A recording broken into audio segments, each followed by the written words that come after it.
Okay, here we go. Welcome, everyone. So, today's community class, our topic is, of course, the mind, because every month we talk about some topic under the umbrella of Ayurvedic psychology, which is also yogic philosophy. So, Ayurvedic psychology and the philosophy of yoga come together. And yoga, of course, is not just physical fitness practice, it's a whole system of wisdom and philosophical understanding to understand our place in relationship to the nature of life and nature of universe. So they're sister sciences and they work together. But today we called today's class specifically the mind, all its inner voices and your inner knowing, because it's very important that we can make this distinction between the two. Because let's face it, we are always confused about this chatter. This chatter is constantly happening. You're constantly having this inner dialogue, and it gets really heightened when times are stressful or there's a lot of input, sensory input, and sometimes it's hard to tell which voice is talking and which one am I supposed to listen to, because a lot of times they're conflicting, aren't they? So, in today's class, we want to endeavor to explore more nuance and understanding around where these voices come from and how to properly relate to them and engage or not engage with them so that they don't sabotage your progress in health and healing, and so that they're not so that you're not only that they're not creating illness, but that this system of Ayurveda and Ayurvedic psychology specifically helps us lead to our higher selves, to our higher purpose and reason for being incarnated in this body. So it really helps us have a much deeper understanding and relationship with life all around us. So that's what we're going to be diving into. So, as always, for those of you that are here live, remember that anytime you have questions that come up throughout today's class, just type them in the chat while they're fresh. And then at the end, once I get through the material for today, I'll go through and make sure to answer your questions. And then, you can get some reflections in real time. And then for those of you who are inevitably going to want to take this into more of a personalized understanding of your unique situation to get support with something that you're challenged with your health or with your mind and emotions. I will also link to my calendar, which has some new openings for this upcoming month. So if you want to just explore more around your unique situation and get a personalized assessment and dialogue with me directly, don't get overwhelmed by the information in today's class, but just know that you can just talk to me directly about it.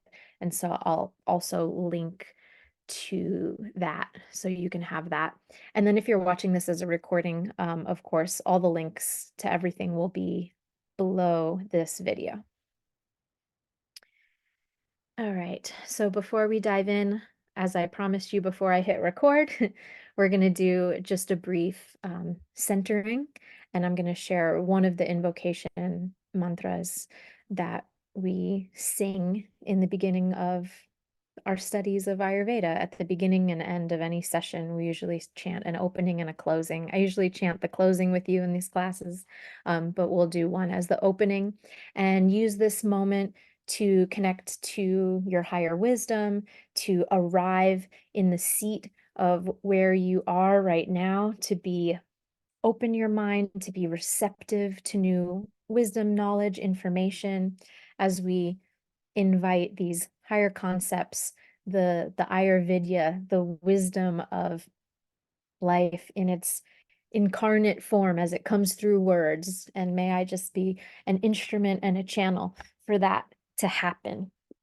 And may all of us be an instrument in receiving that and getting higher insight on life and our existence.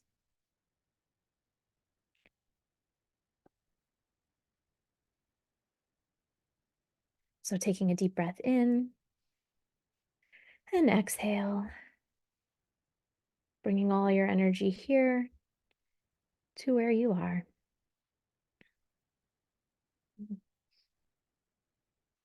Namami Danvantarimadhidevam Surasurervandita Padapadamam Loke Jararu Bhayamrityunashanam Dhataramesham Vividhoshadinam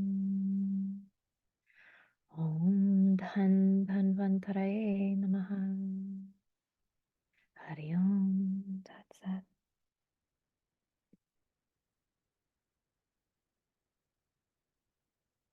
So the mind, its inner voices and your inner knowing. This is a big distinction here. So let's first just get aware of like, what are we talking about here? So Ayurveda gives us a whole system to understand the inner workings of what we call the antakarana.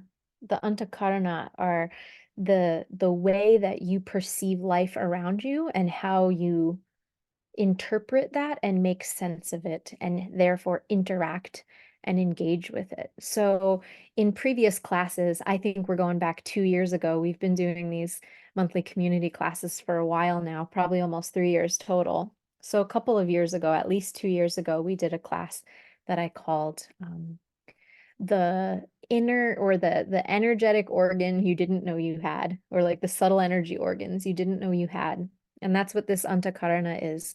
So I'm gonna break it down, and today's gonna be such a crash course, and just to give you, but to have an imprint and just to start reflecting on and letting these concepts steep in your inner consciousness, even though I know that I can't do it justice in a 1 hour class or a little 1+ hour class. There's no way I can do these beautiful big topics justice. But I do feel called today to share these inner kind of organs with you again so that you understand what's happening inside of me. And these inner energetic organs are where it's hard to even call it an organ, but just these different aspects of you are where the voices are coming from, different voices. And then there's a whole nother category that is existing outside of witnessing all these inner voices, and that is your inner knowing. So that voice of inner knowing is the most quiet, and it's the one that is witnessing all the things that are happening in your inner dialogues and conversations. So we can get that conceptually. And if you've been, a meditator for a while, or consider yourself, a yogi, someone who practices yoga, um, or a health practitioner, or, again, meditation practitioner, spiritual practitioner of some type, then you might have heard some of these concepts before. But I want to invite you and to recognize that, to put aside for a moment this filter, which is also part of one of the inner voices, the filter that constantly says, "Oh, I already know that. I know." Because the phrase "I know" is one of the biggest blockages. It is the biggest detriment to our growth, to our healing, to our spiritual evolution. It is the biggest detriment. So be aware that whenever you hear myself or anyone say something, and you're like, "Oh yeah, I've heard that before." And there's a tendency for these inner workings, inner parts of the mind dialoguing to be like, kind of glaze over and maybe start thinking about something else more interesting, or just put it in a box of like, I already know that. And then it's like, I'm just preoccupied with my problem, with my situation. Give me insight on that. That's the part of you that is that keeps that is the part that's preventing the healing, that's preventing the growth, that's preventing the evolution. So put aside the I know, and it's easy to do if you've been studying Ayurveda and yoga for a really long time. You might think, "Oh, I've been doing this for 20 years. I've already heard it all, but I'm still having these problems." It's like, well, let's put aside that imprint in the inner system, which you'll see of I know, and actually be open and receptive to something new that just might unlock higher unfoldment and higher healing for you. So when we are unaware, or when we are in that blocked state of I already know, or when we're just straight up unaware of, yeah, sorry, of um it perpetuates its own. It's kind of like the analogy of like the serpent eating its tail. It's just it continues, or the cat chasing its tail, right? It just like perpetuates the same thing over and over. It perpetuates the same level of consciousness over and over. And what happens? Our habituated patterns now have taken over our ability to be nourished. They've taken over our ability to see clearly. They've sometimes taken over our ability to sleep well at night. When our habituated ways of being and patterns from these recesses of the mind take over and have become really strong and ingrained, which we call samskara, when they become really strong and ingrained, it's no longer us. It's no longer the true you that is engaging with life around you. It is just an echo of a past voice that had learned how to be a certain way, reactionary to certain things, hypervigilant about certain things, triggerable towards certain things. And therefore, it just creates its own prison, inner prison of sorts. Like I can share from my own experience.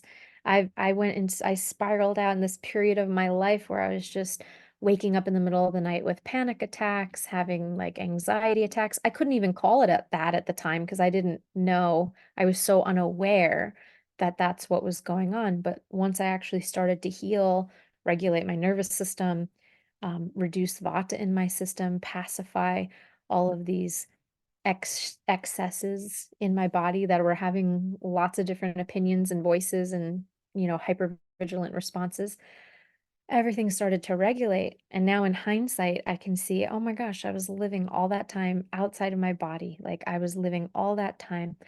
No wonder I couldn't digest. No wonder I couldn't sleep. No wonder I, was stressed and anxious all the time and like forgetful, and etc. No wonder all of my relationships ended in turmoil and I just kept fleeing them. No wonder. It's because I wasn't centered in my true self. And so Ayurveda and Ayurvedic psychology, specifically yoga philosophy, actually gives us a pathway that is unique to every individual, not just a blanket pathway, but a pathway nonetheless to remain centered in yourself. But ultimately is your choice. You are not at the mercy of these patterns that could keep you in habituated stress, inner turmoil, ill health, digesting poorly, sleeping poorly, whatever other confusion happens that, daunts you, that is daunting to you and you can't find the answers to.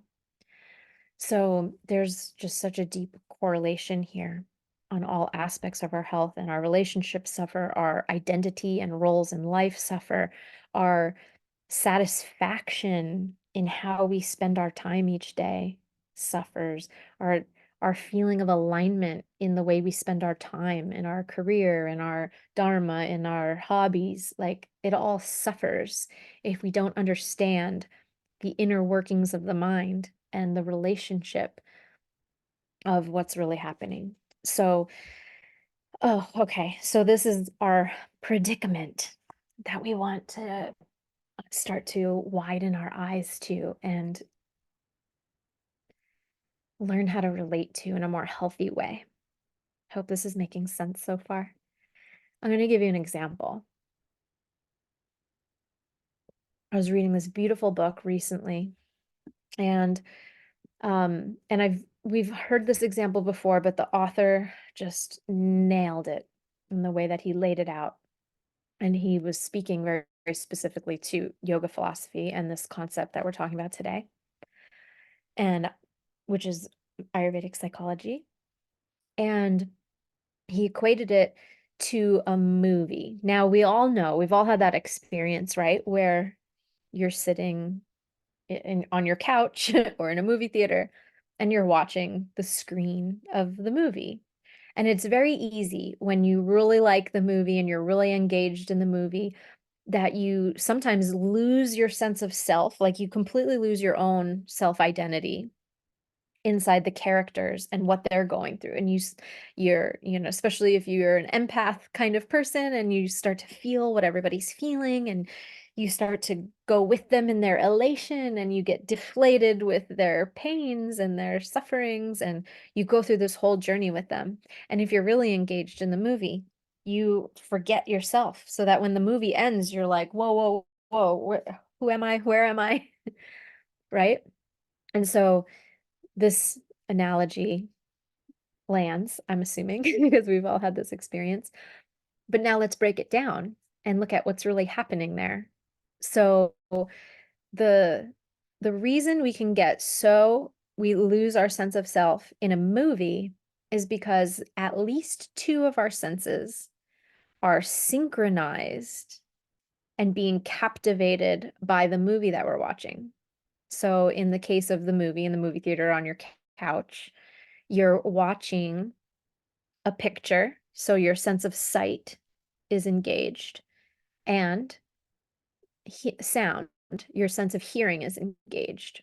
Now, it's very easy, and of course, you like the subject matter and all that, so you become invested in your attention or your consciousness, which is your awareness, is totally focused and put into those two senses in order to be in that experience. And as long as the picture and the sound are synchronized and you put all of your focus and attention on it, you're going to go for this ride and then it's going to end and you're going to be like, whoa, where I forgot myself in my seat. Or like, oh my God, my arm fell asleep and I didn't even realize it. Because you forget your own identity because you are wrapped up in the identities of the screen. Now, what happens if the movie you're watching, the sound is not synced up with the character's dialogue? Have you ever had that happen, like at home, especially if like the internet glitches and or something's happening in the streaming and all of a sudden the lips are moving, but the voice is delayed. Now it's not synchronized and it's very easy for you. It's hard for you to get totally engaged and wrapped up in what you're watching, right? Because you're like very aware, like, I am sitting here on my couch and this thing isn't working. I am not, you get it. So it's the synchronization of your senses plus your focus and attention and awareness into what's happening. Now, what would happen if you're watching the movie and now not only are your two senses engaged, but now your sense of scent is engaged. Like you can smell the surroundings of where the characters are in your movie. And if they're eating, for example, what if you could also taste the things that they're tasting? Ooh, for the good or the bad, right? The sense, the tastes.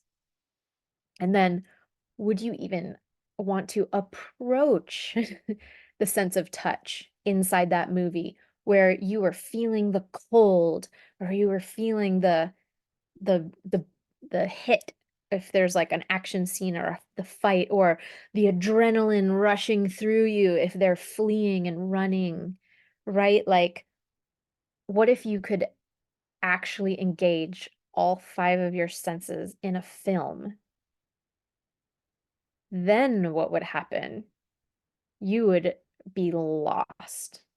You would be lost. You would completely forget that you are actually the one sitting on the chair or on the couch watching this movie.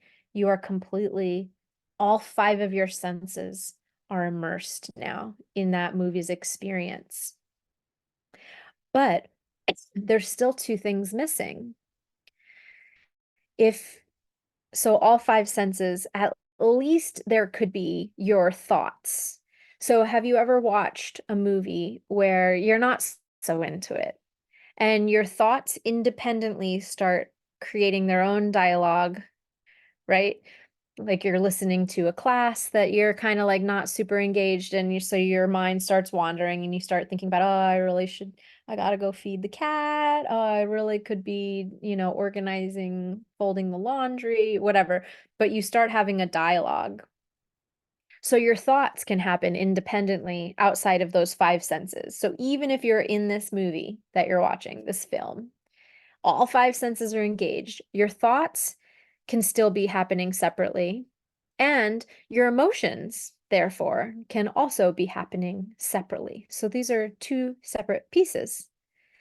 But now, what if you become so engaged in this film that you're watching, where you are seeing everything that they're seeing, where you are smelling everything that those characters are smelling, tasting, feeling, all of it, all this, hearing everything they're hearing. You're completely immersed in that film. And what if your thoughts and emotions also get completely taken over by the characters' thoughts and emotions? You no longer have any control you can no longer have an independent thought from the film. Every single thought is that character's thought. Every single thing that character feels, you have no control over it, you're feeling it. How identified with that character do you become? Completely lost. Completely lost in identifying with that movie. This, my friends, is our predicament in this life. This is the predicament in these bodies. Because there is a you that exists that is witnessing the character that you incarnated and were born into this life to be. It is sitting back, passively watching, and with full awareness, it is witnessing every detail of your life, every person you talk to, every interaction, every single scene of your movie with the full five sensory experience and all the thoughts and emotions. It's watching the movie of your life right now, from day one, from conception in the womb. It has been watching. From before conception in the womb, it has been aware and watching. And it is watching this entire movie as we speak. It is watching you, it is with you, watching you as you frantically search for the solutions to your problems. It is watching you and with you as you grieve your most deepest losses and as you celebrate the most beautiful experiences of your life. It is with you and it is watching this movie of your life. The only problem is that we've forgotten that we're watching, that we've over-identified with the mind stuff. Because these aspects of the mind are the perceptions of your five senses and your thoughts and your emotions. But you're not your senses. You are not a collective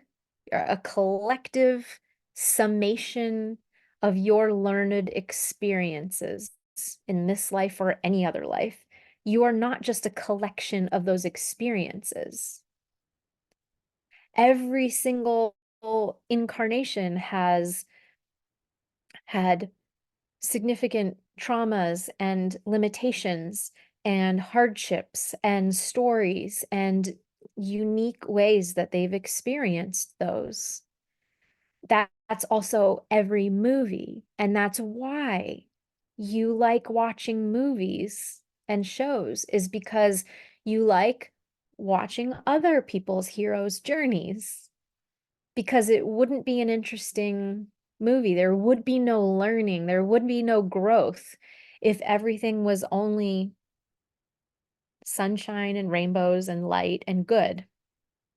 Life is a dynamic, full experience, full spectrum of light and dark, of hardship and sorrow, and of celebration and of beauty. It's all of it.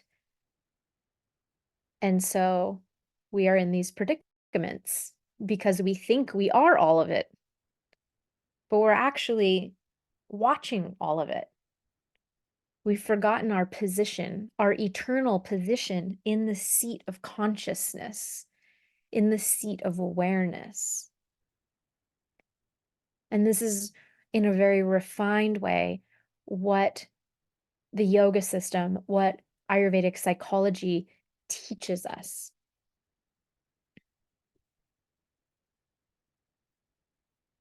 I'm going to attempt to share my screen with you and see if it will allow me to show you this.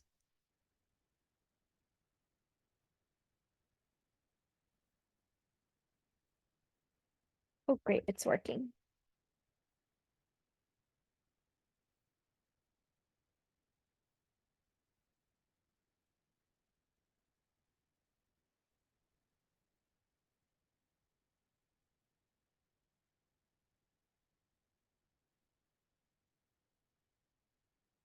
So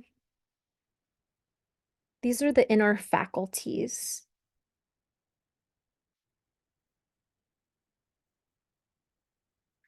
So every time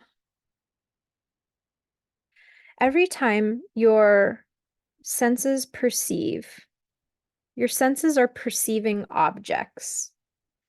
So this is a tree, and this information, this image of the tree comes into your eyes. That's supposed to be the side of an eye. So it comes into your eyes, and the first thing it hits, or prana,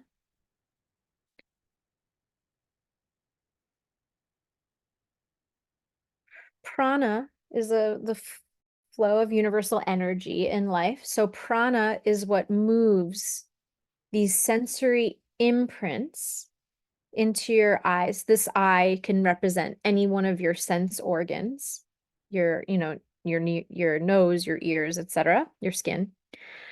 So prana does the sensing. So prana brings the sense into your body, or in through the eyes, as an example. And then the very immediate first part of your antakarana, your inner faculties of perception, is called manas.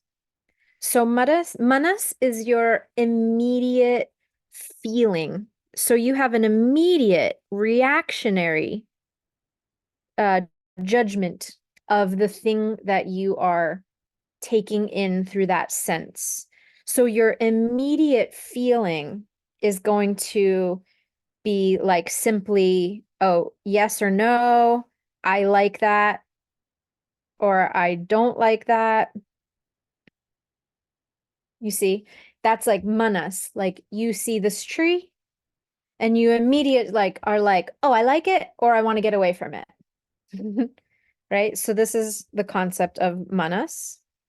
Again, like I said earlier, I won't do this topic justice, but I still feel very strongly that to share this as an imprint, as an introduction to you today. And just so you start to have awareness of these things. So prana brings this sensory input in, and then manas makes a quick, immediate judgment about it. And that judgment about it has to do with yes, no, this is good or bad, right or wrong. I like it, I don't like it. It's just the black and white immediate response, like a quick response. The next faculty it hits is called buddhi. Now, buddhi is your intelligence. Whoops, intelligence. Forgive my really messy handwriting when it comes to these digital these digital whiteboards. It makes it look really shaky. So I hope you can still read it. So buddhi is your intelligence. So at this stage, what your mind is now doing, or your anthakarana is now filtering. These are kind of layers of filtering, if you will. And in this stage, buddhi is doing reasoning or discrimination. So it's using its faculty of discernment in buddhi. So rather than just an immediate yes, no, right, wrong, good, bad, it's like kind of a quick reaction. Buddhi is actually the part of you that has the ability to become more and more refined and more clear. It's actually like a crystal, and it will reflect the later things that I'm about to show you. And we want to work with buddhi, so the therapeutic application of Ayurvedic psychology, like I do in my one-on-one counseling work. This is where we refine the buddhi's intelligence and clear things up so that you can just perceive without all of the veils or clouded interpretations that cause suffering and cause your energy to contract, etc. So buddhi is a really important faculty in the Ayurvedic psychology system. After buddhi, we have what we call smriti. Smriti, this Sanskrit word, this smra, is the same root as the word smear, which is like the fat that allows us to keep memory. If we don't, our memory is stored in substance, and in the body, it's through healthy fat. So smriti is your memory bank. And this is like a general memory bank, like, remembering the recent past and things, in a general nature. And then there's a deeper memory bank where impressions and samskaras are stored. And those are stored in the chitta. Now, chitta itself is not the memory bank, but chitta is a storehouse of impressions. So the chitta is what we call in Ayurveda, I call it, this is impressions, but we say this is where the process of image making happens onto. So it's a storehouse of impressions. But chitta itself is another very important concept in Ayurvedic psychology, because chitta also is consciousness. This is your individual consciousness. So, but the chitta, because it becomes clouded with all these impressions on it, and these impressions in the yogic system zooms out into eternality, so I don't hope I don't offend you in any like different religious beliefs, but there is a belief foundational to this system that does understand that energy is neither created nor destroyed. So our souls incarnate through multiple lifetimes. So we can also, our chitta will hold impressions from previous lifetimes. And this is exemplified through different things like, why are there child prodigies at such a young age? Well, it's because they pick up where they left off, so to speak.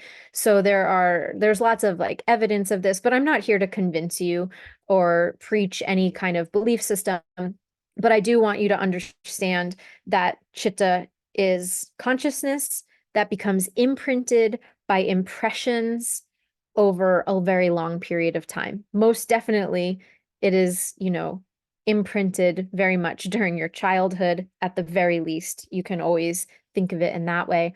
But it is your consciousness. So when we're watching that movie and you're putting all your awareness into something with focus, you're putting all of your consciousness into an arena of experience.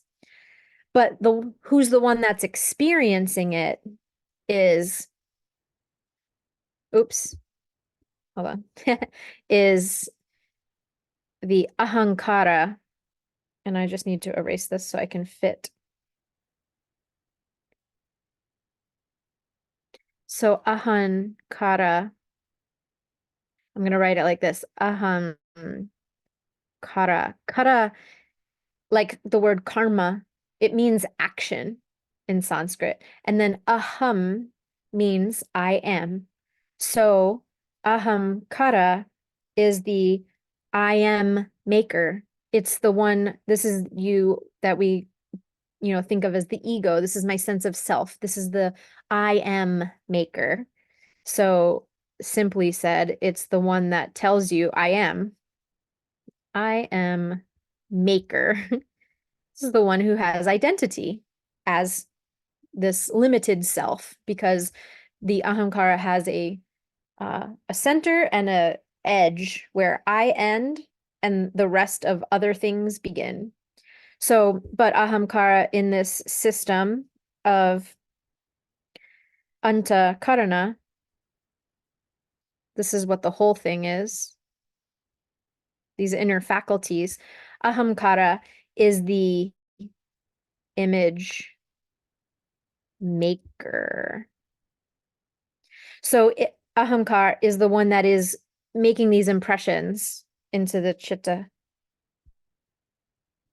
making these impressions, which then your smriti calls upon for it needing to recall information. Smriti calls upon, brings that information more to top of mind, and then it will influence how your buddhi does its reasoning and how your manas is programmed, because manas is simply programming, is being programmed by these things so that it can make a quick response to something. So if you had some kind of, say, traumatic experience in childhood, you somehow went into an environment that had cigarette smoke and there was something bad that you witnessed that was really painful and scary.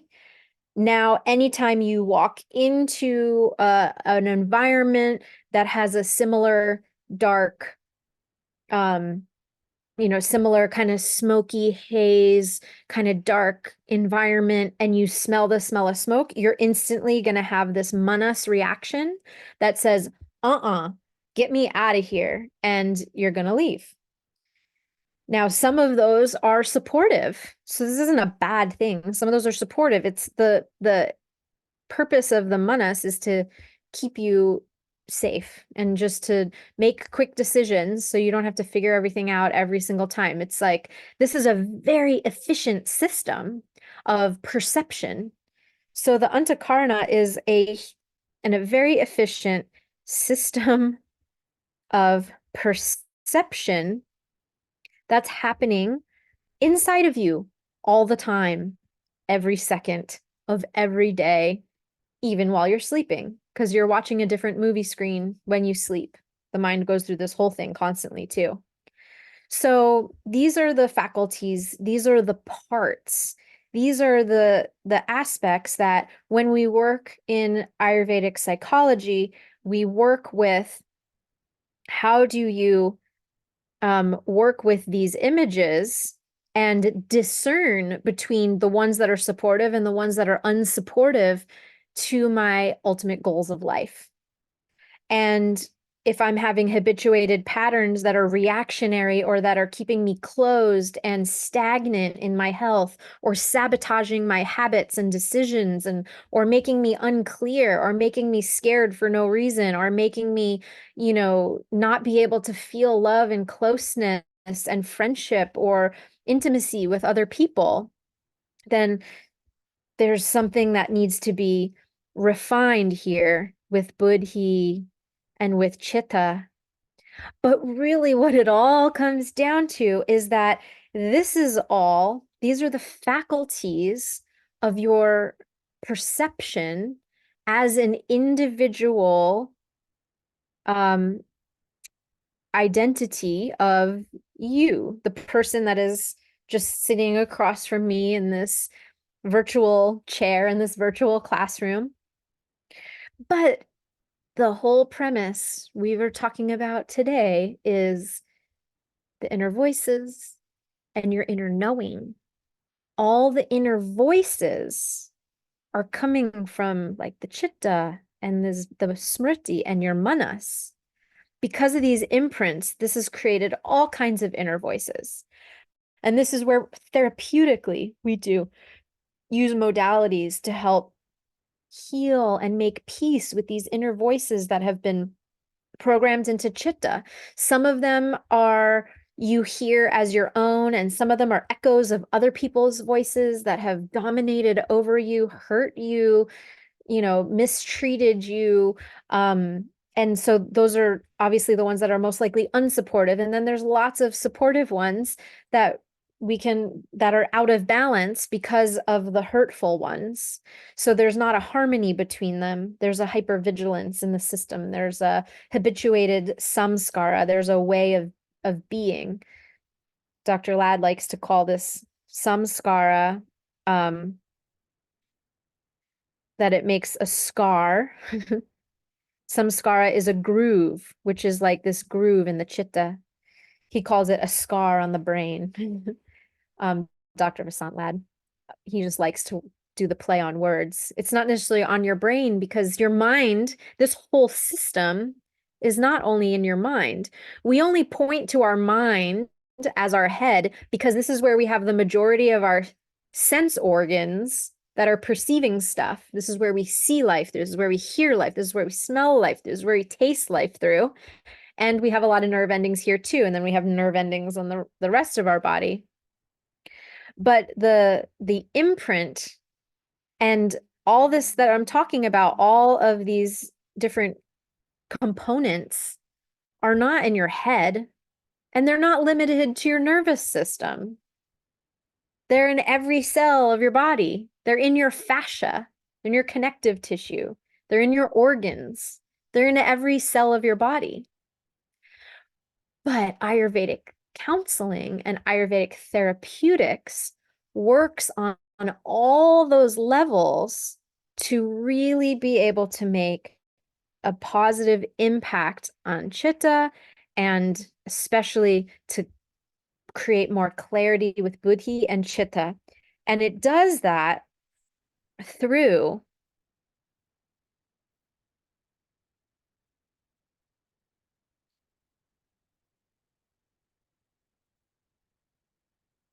I need a bigger eraser. It does it through the qualities that we call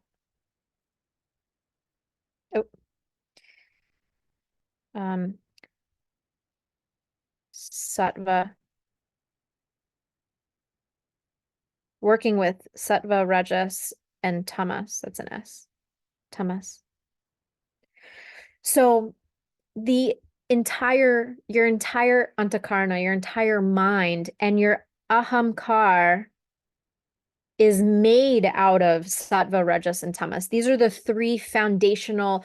This is where the elements are born out of. If you've studied Ayurveda before, you've heard, okay, ether, air, fire, water, earth are the elements, and everything in life is created out of those. Where do the elements come from? The elements come from sattva, rajas, and tamas.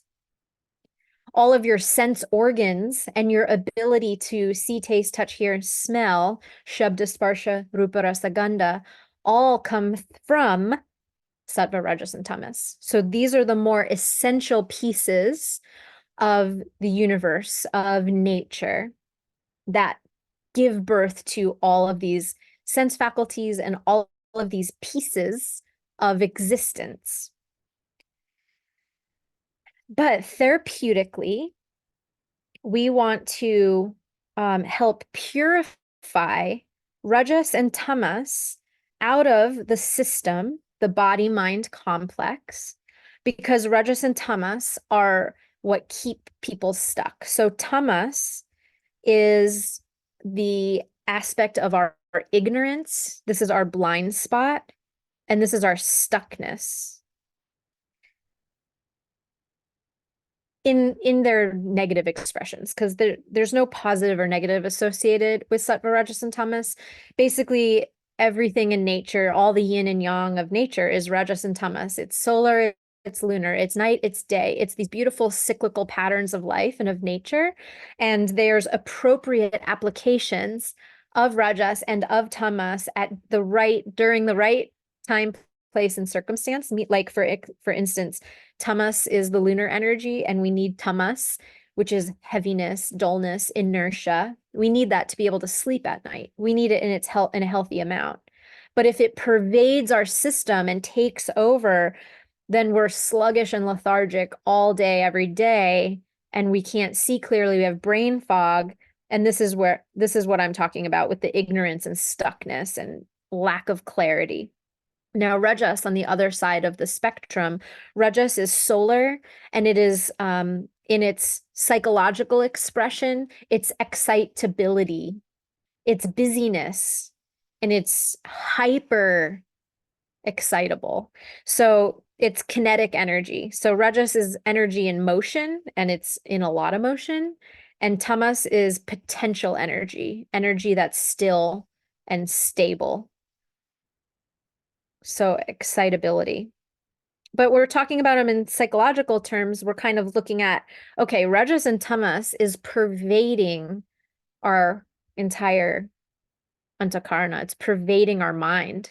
So these inner voices that you have, they are Rajas and Tamas talking. Usually they're Rajas talking, because Rajas is like ba ba ba ba ba ba ba ba ba. Try it right now. If you don't know what I mean, then just pause for just a second and listen to your inner dialogue. Do you hear it saying stuff? You can make it talk. Make it say hello. Hello, hello. Your inner voice right now might be saying something like, hello, hello. What is this girl talking about? What do you mean? I don't have an inner voice. That's your inner voice. That's the first level. That's the inner voice that is part of this blue stuff that we're highlighting right now. So that's one of them. But usually they all mask themselves as you, because when you hear them in your own mind, they sound like your voice.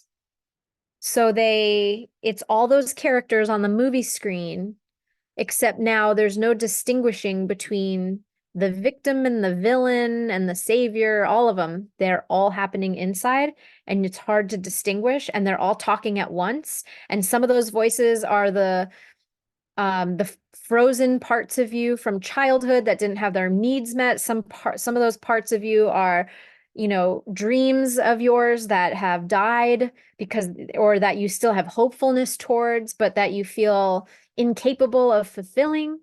Those voices are voices of insecurity, of self-judgment, of internalized criticism or externalized criticism.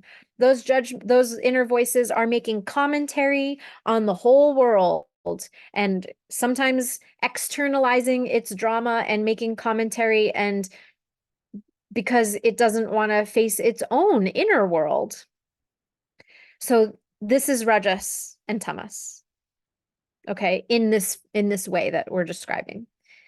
But there's a you that is not these voices. You are not your manas, you are not your buddhi, you are not your smriti, you are not your chitta, you are not your ahankar, you are not rajas and tamas, you are not these voices in your head. They're not you.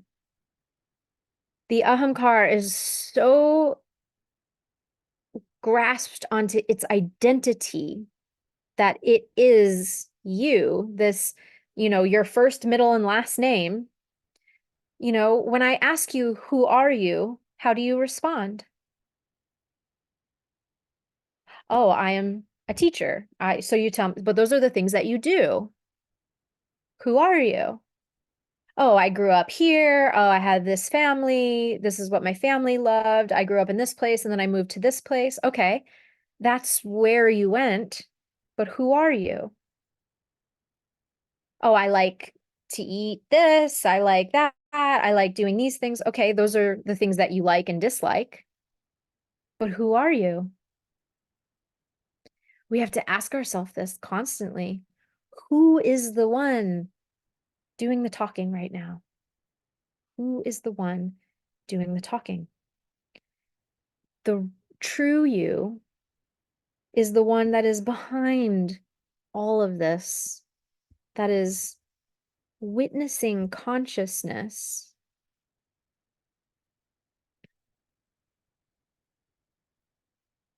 that is the flame of awareness.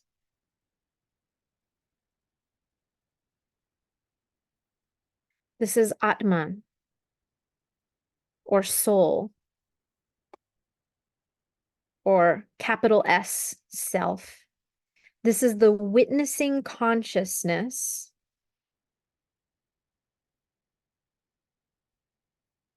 the witnessing awareness, the all-pervading awareness of life that is watching and witnessing this movie that is you, your life, your thoughts, your feelings, all your sensory impressions, all of your experiences. It's the one that's been watching. That's the real you. Silently and quietly sitting behind the scenes, watching all of this go on.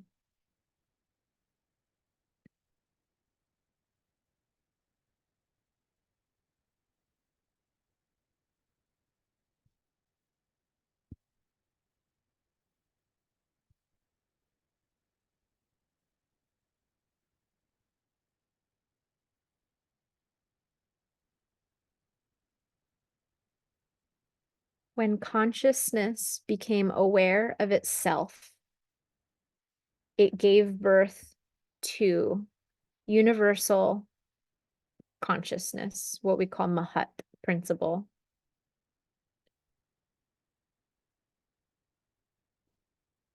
So universal consciousness is called Mahat, but individual consciousness is called your Atman, which is then has its Chitta and its Buddhi. When Mahat, there's a beautiful sutra song. So universal consciousness is like the great original flame. And if you imagine a big flame and you take a candle and you light it from that flame, that little light has not taken anything away from the original flame, right? But it has all the same qualities as the original flame. It's just a little flame and a little flame. And so there are innumerable, infinite little flames that spawn off of that universal original flame. And that individual flame is your Atman. This is your individual flame. So Om Purnamada Purnamidam Purnat Purnamudachyate Purnasya Purnamadaya Purnam Eva Vashishyate. So Om Purnamida, this beautiful prayer that I won't break down in its entirety or be here for another hour, if not days, is reminding us that we are a spark of consciousness. So we have all of the attributes and potentials. We have all of the qualities of that pure original consciousness, the divine spark. We're a divine spark. But when we come into our individuality into our bodies, this spark now becomes a bindu point, a center of awareness. And a center of awareness starts to draw a radius and a border around itself.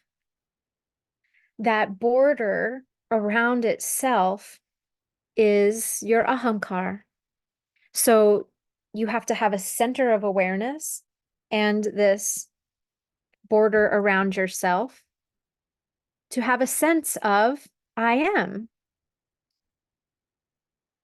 So this is where the I am maker, if you will, has been, created from.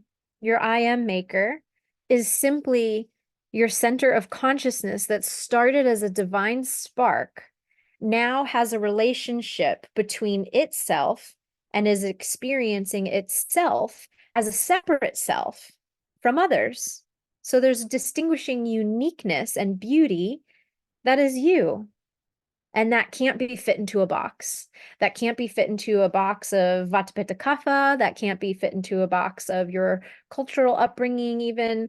But Vata Pitta Kapha, your cultural upbringing, your ancestry, and your relationship to your land and place, these are all beautiful, intricate parts of you that make unique you. You also have idiosyncratic, things that you're drawn to and ways of being and things that you like and dislike and things that light you up and things that you're not interested in and things that you think about and things that you don't think about. But all those things, where your energy goes, where your excitement goes, where your aliveness goes, with the things that give you energy, those all are part of your containment of the unique individual organism that is you.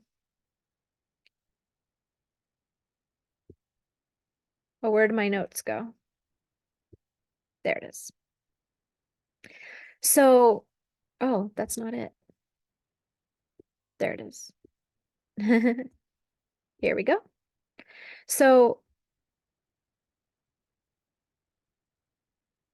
therapeutically in Ayurveda, so before I go into therapeutics, and these are some of our kind of closing thoughts here, and then we'll open for questions. But this witnessing awareness, this all-pervading awareness, is the seat that a yogi or a sincere student of Ayurveda wants to be sitting in for as extended period of time as possible, and to meditate on the witnessing consciousness that is watching this movie, but not to meditate on the movie, because then your consciousness is going there, right? That your focus and awareness is going there. But right now, hopefully I adequately set the stage for the predicament that we're in and help you realize all this stuff on the left in blue, that's the movie. But the real you is this red, the Atman, the self, the soul. And that aspect of you is the one you've been waiting for your entire existence. It has been quietly sitting there waiting for you to notice it for eons. But we've gotten trapped in the movie. We've gotten trapped in these projections, these movie screens, these little boxes that I drew. These are movie screens. And we've believed ourselves to be the characters in the movie screens with all those 5 sensory experiences and with all those thoughts and emotions that we've identified with those characters. But Ayurveda and yoga give us a pathway and a system to no longer identify with the limitations of those characters and those impressions, but to actually shift our awareness and attention and focus into sitting in the seat of self. And the seat of self is also where your inner knowing comes from. the seat of self, the Atman, has all the answers that you seek. It's been whispering them to you all along, but your mind and those inner characters, they've been too loud. They've been drowning it out. So you've gotten confused and disoriented because then you start to believe these characters because their voices are louder. And the Atman is also part of that Mahat principle, that universal consciousness. So life itself has been trying to wake you up to this soul. Life itself has been delivering constantly the answers for everything that you seek, but you haven't been able to see it yet because you've been preoccupied with the movie. Okay, now Ayurveda, therapeutically, back to my bookmark. Therapeutically, we work with, in Ayurvedic counseling, we work with cultivating, we work with reducing and pacifying rajas and tamas. So we want to pacify rajas and tamas and just essentially create like a neutral balance where you're experiencing the positive expressions of them, the solar and lunar energies that are a part of the cyclical dance of nature and over time. And then the main thing is that we're trying to cultivate sattva, because sattva is sat. Sat is truth. It's pure consciousness. It's associated. It's as sattva means as close to the truth as we can. And we define truth in this context as truth is that which is unchanging. So everything that is changing is it's in constant fluctuation, which is the sun and moon and rajas and tamas and everything of the material existence with our everything that we see, taste, touch, hear, smell, everything that's a part of nature is in constant fluctuation in all of its majesty and beauty. It's still in constant fluctuation. And so what we're saying is that true, as defined in this way, is we're talking about the what's eternal, that which is unchanging. So we can get as close to that in these material bodies, in these changeable bodies that have a definitive beginning and end, because we know we're going to leave these bodies at some point. But it gets us as close, twa, as close to sat as possible. So in Ayurveda, we work towards a sattvic, which is the adjective way version of this. Sattva is the noun. So sattva, we cultivate a sattvic diet that is unique to every individual, but it still has, if it's sattvic, then our energy that we experience in our physical body-mind complex is going to be resonating in an energetic way that is more like our spiritual self, our Atman, our soul, our true self, that quiet voice of inner knowing. So we work towards doing cleansing practices in the body to reduce rajas and tamas, to reduce ama, to pacify vata pitta kapha, to help bring balance to all of the organs and everything and all the systems in the body. And then we refine the diet because everything we eat has an energetic resonance. And a lot of, in the standard American diet at least, and many other lots of different foods, they have a lot of rajas and tamas. So we try to do less and less foods that create rajas and tamas in our system. That way, it allows our buddhi to be more clear and for us to, that light of Atman to shine through. So when the buddhi is clear, the light of Atman can shine through it. And that's what we call a buddha.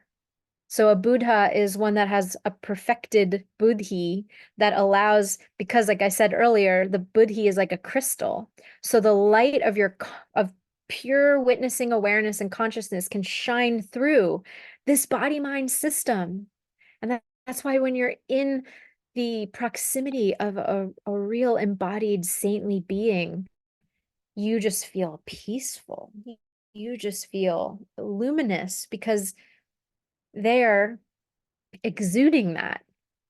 So in Ayurvedic therapeutics, we work with getting each individual onto a unique sattvic regimen through their food, through their habits.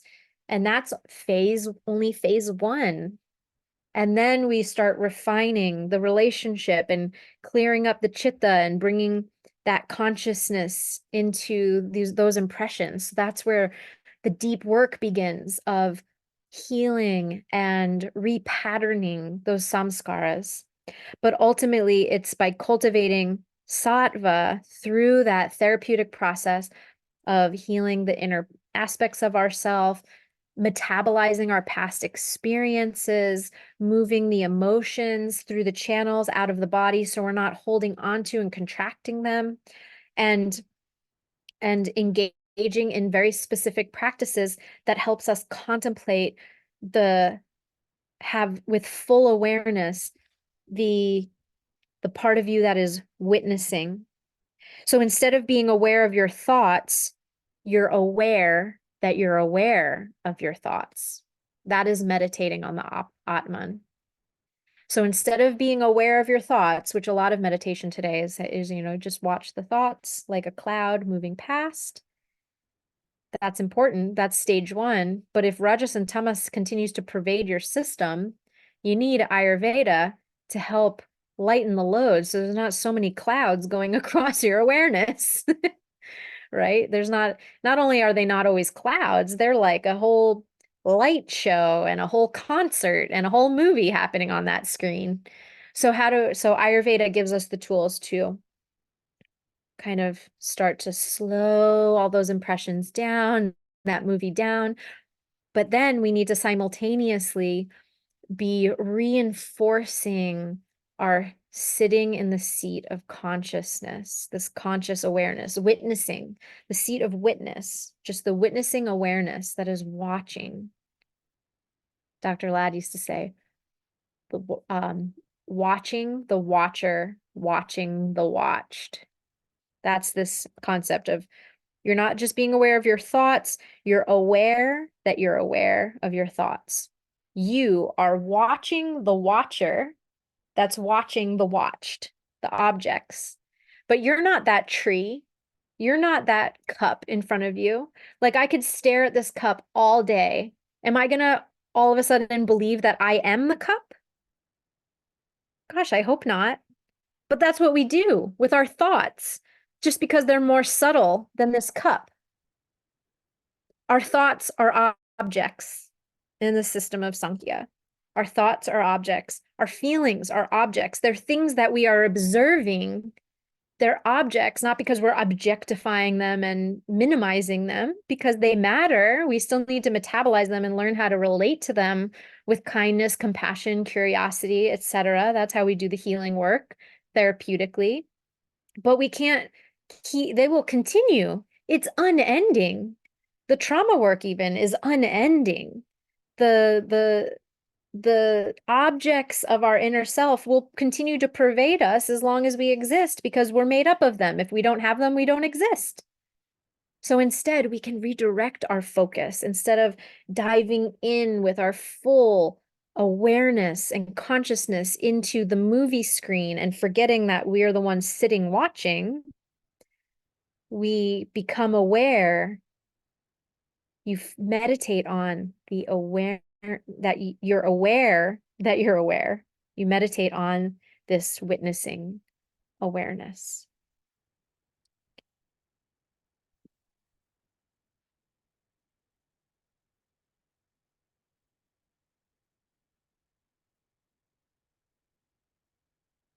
Okay, I covered everything for today.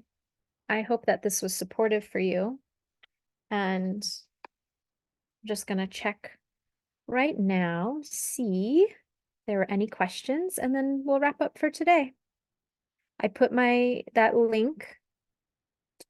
If any of you want to really understand how this works in a more personalized fashion for you, how is this going to help me? You might be saying. I have lots of clients. One client's coming to mind right now. Oh, Sue, I love what you said. Metaphorically, that cup runneth over with divine wine of eternal love. What a poetic, beautiful thing to write. Thank you. Yeah, I'm thinking of a client right now many years ago who this is just to exemplify, give one final example of kind of like bringing this information home. And then if you have any other, thank you for your beautiful words, Sue. Your Vata mind is soaring in the glorious sky of this presentation. I'm so glad. So, oh yeah, so many years ago, I had this one client who I may have shared this in previous classes. I don't know, but her father told her, don't go outside, um, or you'll fall and break your head and die. What? What a horrible thing. Of course, he was only saying that because he was scared and he projected that on her. But as a little impressionable mind, that got stored in her chitta. So that one thing that her father said with intensity, with his anxiety, with his maybe frustration with her, which was, we always want to please our parents. So that is taken very seriously. So she heard that, and that carried her into many years and there were other things happening with her health, but that was one of the formative issues because she felt in her soul, in her true self, she felt really connected to nature. She felt called to the beauty of nature. But then her body, when she tried to go out in nature, would get locked up and she wouldn't be able to do it. She wouldn't be able to experience this healing effect that nature has that all these people are talking about. And so she suffered with many other things, including a very rare condition that was undiagnosable by all of her Western doctors. They could not figure it out for years, but basically every month she ended up in the ER for 1 to 3 days as this thing took over her and this pain complex. And she had told me it was like a train coming, that she couldn't get out of the way and that she was just going to get hit. And it was very, very painful and it was stealing away her life. And there were lots of other things happening. Her diet was also very tamasic and rajasic. So she was undernourished, but she also had ama in her system.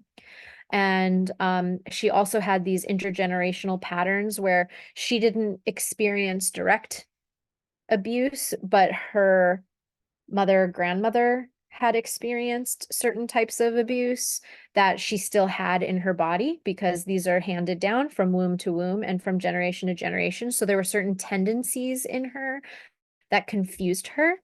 And so this is also what I'm saying with chitta. So these are the impressions. Then the ahamkar, continues to believe. So the ahamkar reinforces these belief systems because it's the I am maker. So it's repeating these things over and over, and it makes these grooves deeper and deeper. And so, but they're in her body. They're not your conscious mind. That's only a little percentage. They're in the subconscious mind. They're existing on the level of the cells of the tissue. And so she had these kinds of beliefs. So anytime she went out into nature, the tree, her came in through her senses, prana brought it in. Her immediate feeling about it was was constriction, was tightening. And now she tried to use her reasoning because Buddhi does reasoning, and she had already tried to work with belief systems like nature is safe, it's healing me, etc. But they still couldn't override this deeper memory, these imprints in the chitta.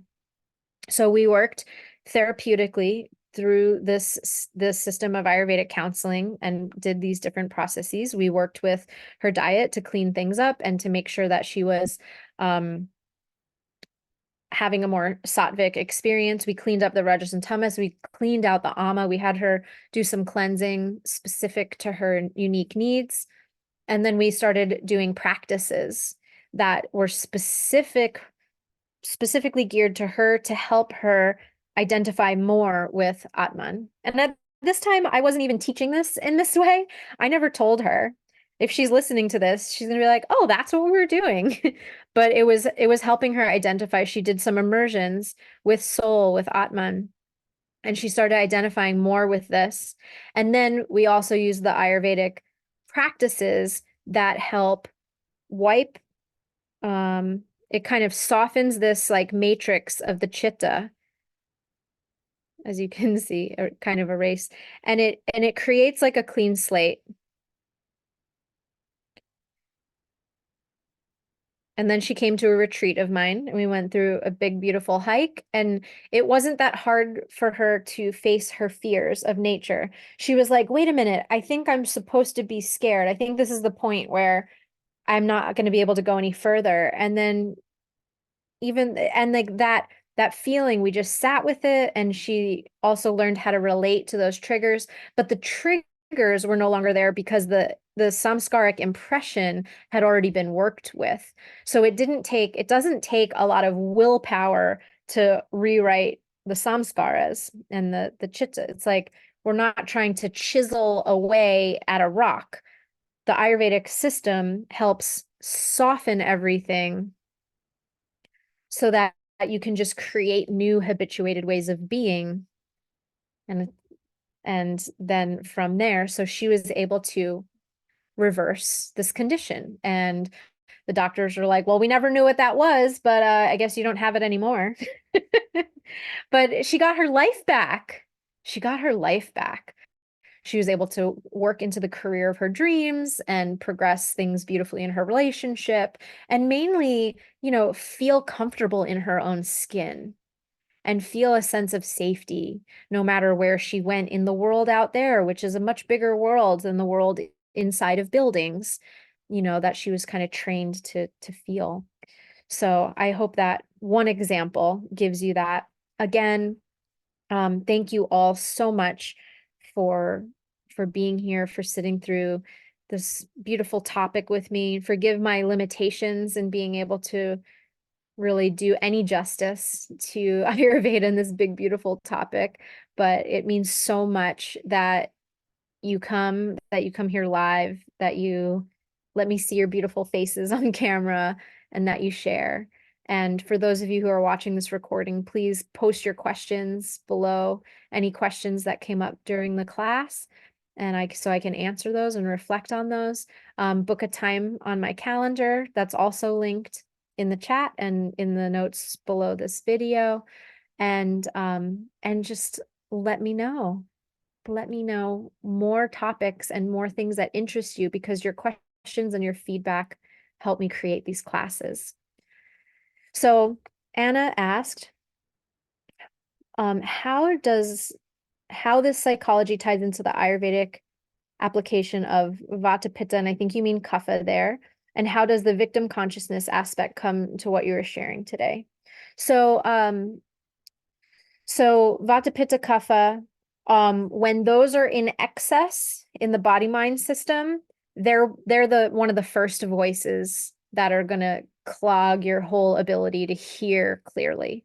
So if you have excess Vata in your system, that means Rajas is in the mind. The mind's going to be really busy. Your whole nervous system is going to feel really light and excitable. It's going to be hard to sleep. Those times you're going to end up feeling crashing and feeling depleted and maybe lethargic. Pitta, if there's a lot of inflammation, anger, agitation in the system, that's going to be your first habituated response, is going to be frustration, impatience, anger, that kind of thing. And then Kapha is going to look, a bit like tamas, like it's going to be, it's going to be lethargic and dull, and there's going to be a lot of completely unknown, like lack of awareness around your blind spots, maybe even body lack of awareness or numbness of certain areas. Like you're like, I don't feel affected by anything. It's just numb. Like that could be. But anyway, if whatever the Vata, Pitta, or Kapha is in the system, if it's high, out of balance, that's going to be the voice that's talking to you, because it's going to try to get its needs met. So Kapha is going to be asking for more candy, cookie, chocolate. It's going to be asking for more sweets. It's going to be asking for more fried foods. Vata and Pitta could be craving those things too. But it's going to be craving the things that put you more out of balance. So if pitta's high in the system, you're going to be craving hot, spicy chili and black coffee and stuff like that. And vata is going to be craving ice cream, in the winter and, um, things that lots of movement and excite. It's going to be constantly on the go, and you're going to have a hard time sitting in one place. So that will be the predominant voice because it's the most gross level voice. So that's the first thing that needs to come down. Once we can pacify vata, pitta, and kapha, then it'll reveal more sattva that's the sattva that's under the surface. When vata, pitta, and kapha are in harmony, you experience sattva in your system. And then how does victim consciousness come in? So that's just usually a learned state of being, and that's like a modern term. And it's literally just that you've been, not you, I don't mean you, Anna, I just mean you like the you in general, including myself. Like when we find ourselves in that habituated way of being, of feeling powerless, it's just a practice. It's just because you've been practicing that habituated response of like despair and I don't know, and there's no way out and it's impossible. It's just been habituated. So it's part of the chitta.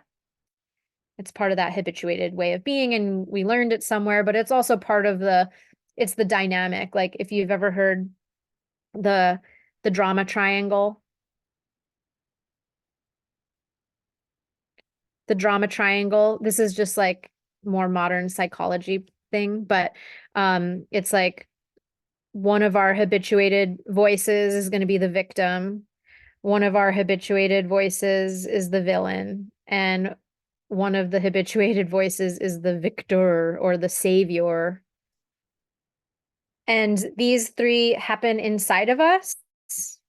Sometimes if we're in more of a victim consciousness, then we're externalizing the villain. The villain could be, non-organic food. The villain can be chemtrails. The villain can be a person or a past event that happened. But then you kind of oscillate back and forth between that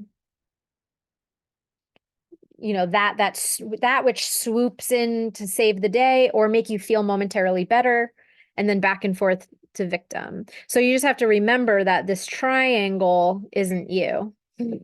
This triangle is not you. So if we don't entertain it as much, or we do other therapeutic processes, whatever's uniquely needed for you, we realize that triangle is also part of this blue aspect. It's more part of the chitta, if you will. You're welcome, Claudia. Thank you for your note.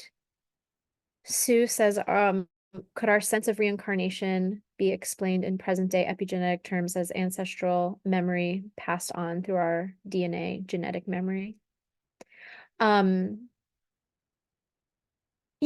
you can totally look at it that way if that's how comprehending, this topic is most supportive for you. I'd say every individual can have their own relationship. If that's what fits into your belief system best, that's fine. The system of Ayurveda and yoga philosophy has a wider view on it, in that our sukshma sharira, which is the subtle body, travels with our Atman from life to life until we finally, that's what ultimate moksha or liberation is, when we realize, when we make a conscious decision to no longer need the sukshma sharira anymore to make us reincarnate, because we only reincarnate because we have that subtle body which carries its chitta and impressions. So that goes with us. So it's like a sheath around the Atman, and the sukshma sharira, or that chitta, or that sheath around the Atman that carries us from life to life, is born out of raga dvesh. It's born out of our desires and our passions and our aversions. It's born out of we feel like we have more to do. We feel like we have unfinished business. We haven't, established certain aspects in life. So we have to keep coming back to earth. It's based on our wishes. So if we finally reach a lifetime where we no longer feel like we have unfinished business and more to do and more to learn here, then we can work on that letting go of that. And then the Atman can just doesn't need to reincarnate in the same way with that same set of imprints. And then Sue also asked, what herbs and foods would you recommend to support Smriti? And um, there's a whole lot of things to, there's like, what are the things to, there's a bigger context there, but in general, it's like healthy fats. So there are certain herbs that we might be aware of, but I don't like jumping straight to like the pill for the ill. Like, oh, I have a bad memory, so what food should I eat or what herbs should I eat? There's a much bigger context. So I feel like I would be doing an injustice to just rattle off certain things. That being said, there are certain herbs in Ayurveda that have an affinity for the memory and the nervous system and all of that. And usually that falls into the category of healthy fats like nuts and seeds, and then herbs like Brahmi, and then some of the Western equivalents. So I won't go into too much there just because it falls into a category of kind of like quick fixes. And I think the enhancement of Smriti is better in this context.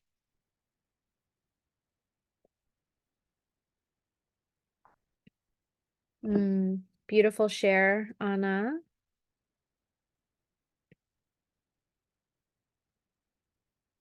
Oh, wow, Claudia, what a big realization. So Claudia just shared a similar experience to the client that I had mentioned earlier, where one of her parents warned her of bad things that can happen in the forest. So you always kind of stay at the edge. Um, yeah, great reflection. Thank you for your kind words, Phil and Anna. And oh, Sue, you're so kind.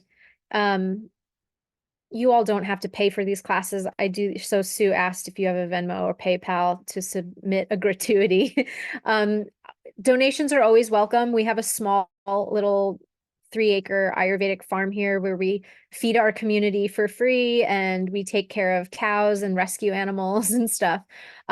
We're pretty much like a little sanctuary, a really special sanctuary here. So any donations, if you wanted to make, I never do these classes with that intention.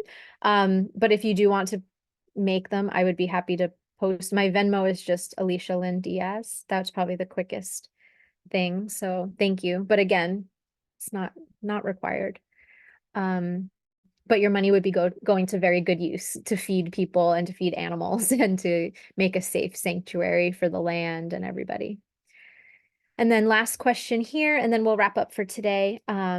So is it correct to say that our liberation releases us from identity with present and past lives and connects us with our Atman? Correct.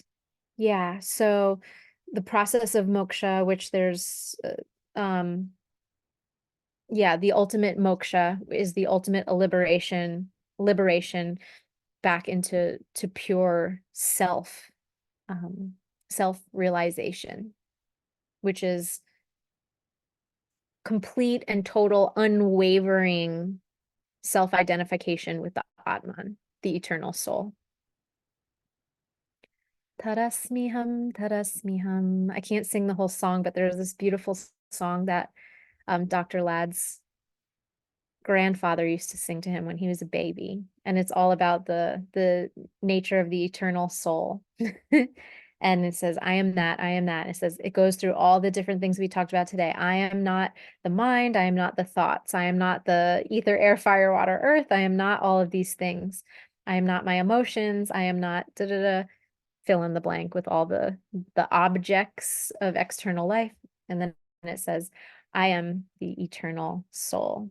Tarasmiham, tarasmiham. I am that, I am that. So keep meditating on